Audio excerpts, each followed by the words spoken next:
Avant de commencer le discours, Inch'Allah, je voudrais vous informer sur l'exposition que nous allons faire dans la salle, Inch'Allah, l'exposition de fossiles. Ça va commencer dans une demi-heure. Donc, je m'appelle Ali Saadoulegui. Je suis un membre de la fondation de la recherche scientifique qui se trouve en Istanbul, Turquie. Et je représente M. Adnan Oktaş. Et donc, ce soir, on va parler du sujet de l'origine de la vie, la théorie de l'évolution. Est-ce que c'est une théorie scientifique? Est-ce que ça peut apporter une explication sur l'origine de la vie? D'autre part, il faut un petit peu parler sur l'importance de la théorie de l'évolution. La théorie de l'évolution, quand il a été supposé par Charles Darwin à la deuxième période du 19e siècle, il a essayé d'apporter une autre explication qui ne laisse pas d'espace pour une intelligence, pour un créateur. Donc, cette théorie a été la base soi-disant scientifique pour l'athéisme et le matérialisme. Donc, c'est très important pour les musulmans, pour les croyants, pour comprendre et pour pouvoir expliquer la réfutation de la théorie de l'évolution. Parce qu'on va voir que la théorie de l'évolution n'est pas scientifique. Ils n'ont aucune preuve scientifique qui peut apporter sur les sujets que je vais parler maintenant, Inch'Allah. Donc, en ce qui concerne le sujet de l'origine de la vie, si vous voyez un être vivant devant vous, il peut y avoir seulement deux explications possibles.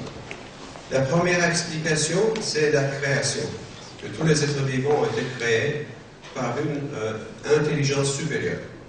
La deuxième explication, c'est la théorie de l'évolution, qui suppose que tous les êtres vivants sont des résultats des chances et des coïncidences, et tous les êtres vivants sont descendus d'un ancêtre commun, d'une unicellulaire, d'une vitalité unicellulaire, disons des milliards d'années d'avant.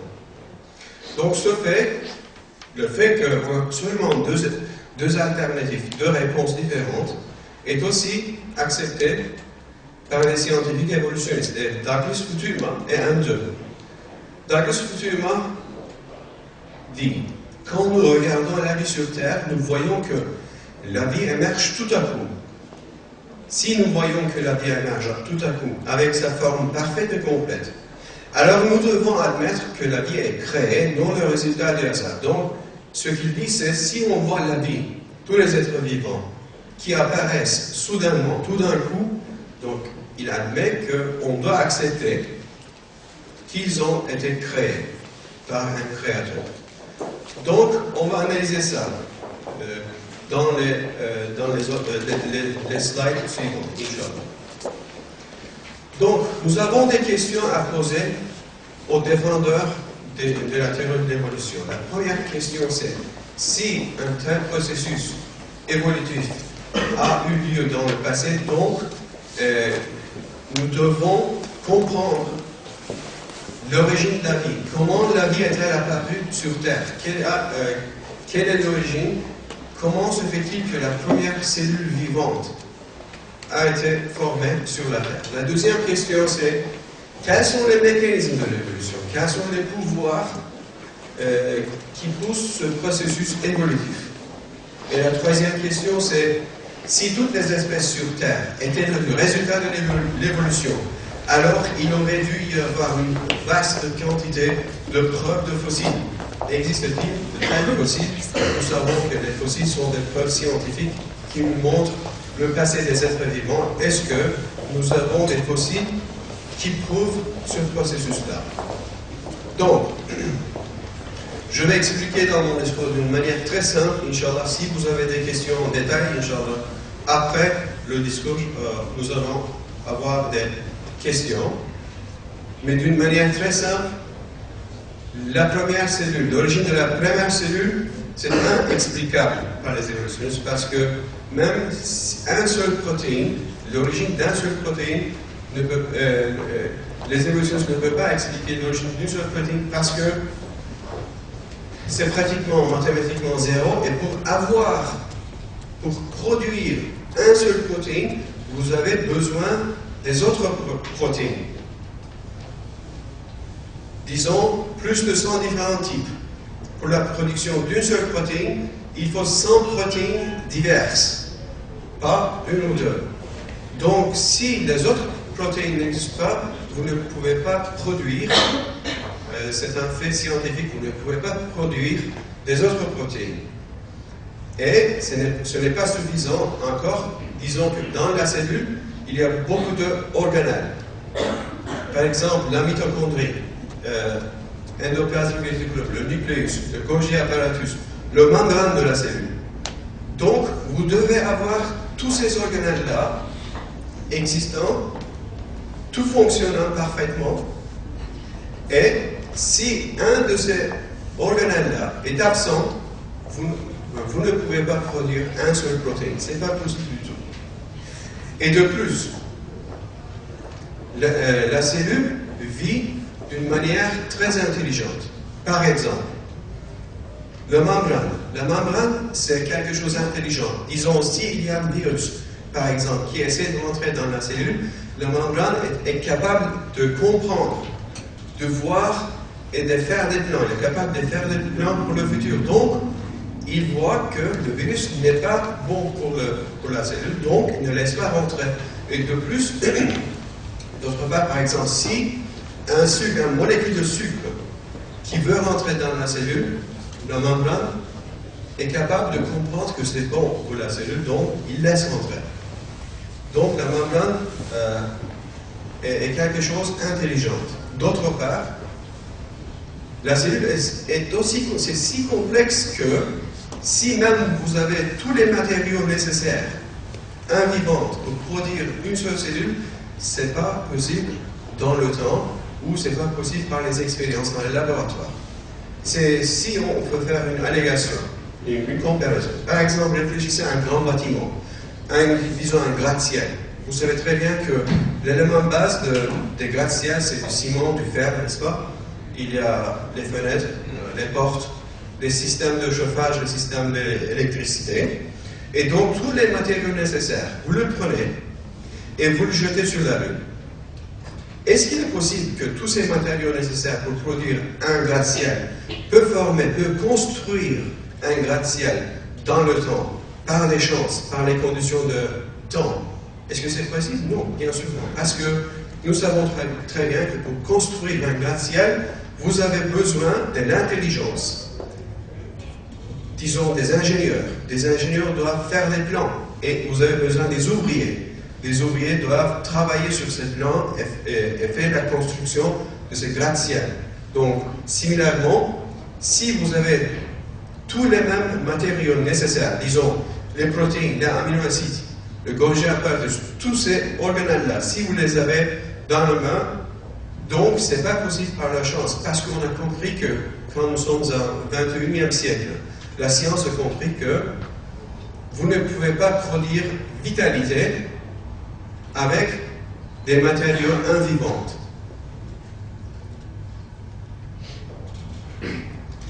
Donc la théorie de l'évolution s'effondre dès le stade initial de la vie. Donc, qu'est-ce que ça veut dire? Ce n'est pas nécessaire, ce n'est pas la peine de discuter sur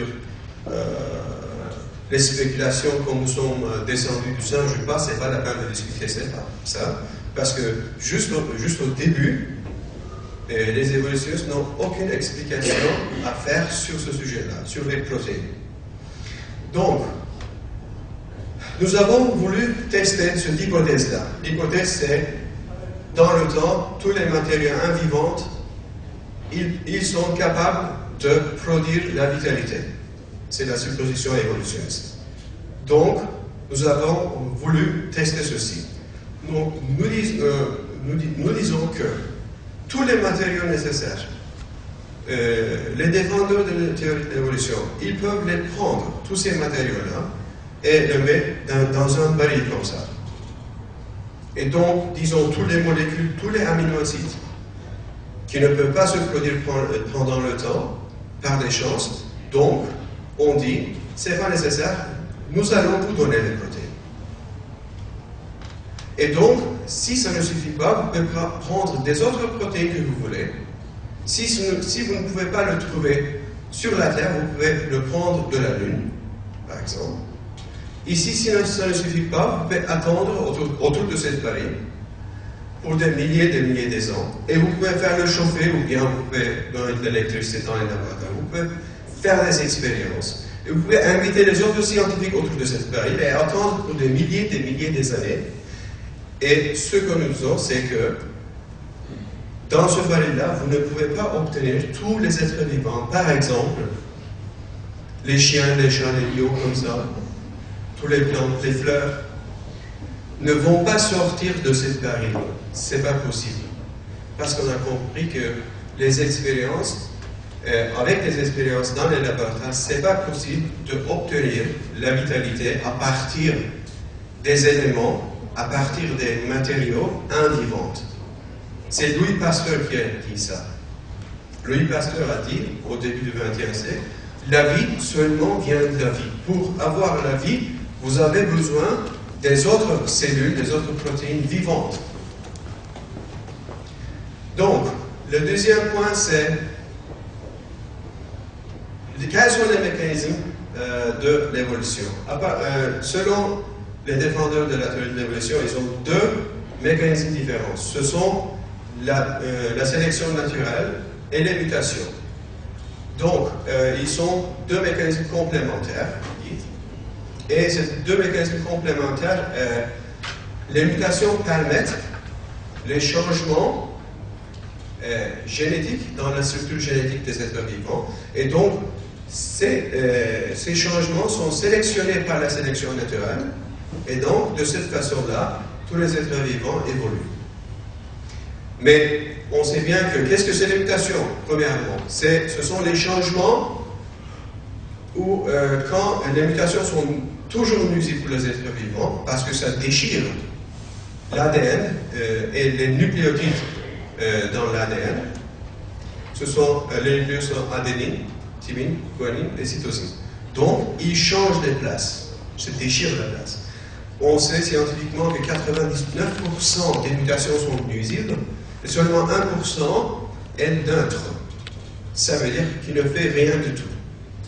Qui n'est pas nuisible, mais qui n'est pas bénéfique non plus. Donc, c'est causé par les rayons X, les chimicales et les ultraviolets radiations. Donc, mais le résultat, c'est toujours nuisible. Voilà, les résultats des mutations que nous avons, comme vous savez, les bombes atomiques qu'on a après la Deuxième Guerre mondiale, à Tchernobyl, bien en Russie, ce sont les résultats des mutations. C'est seulement déchire ou change la place des nucléotides dans les êtres vivants, ce n'est pas bénéfique. Donc, ce que les mutations, ce que les évolutionnistes doivent vous montrer, c'est qu'ils doivent vous montrer des mutations bénéfiques qui peuvent ajouter de l'information dans l'ADN, mais on sait très bien qu'il n'y a aucun mécanisme dans la nature qui peut ajouter une information dans l'ADN des êtres vivants. Et de plus, ce n'est pas suffisant d'ajouter l'information. L'information que vous ajoutez dans l'ADN doit être d'une manière intelligente. Par exemple, imaginons un livre d'histoire qui est formé de, disons, 12 chapitres.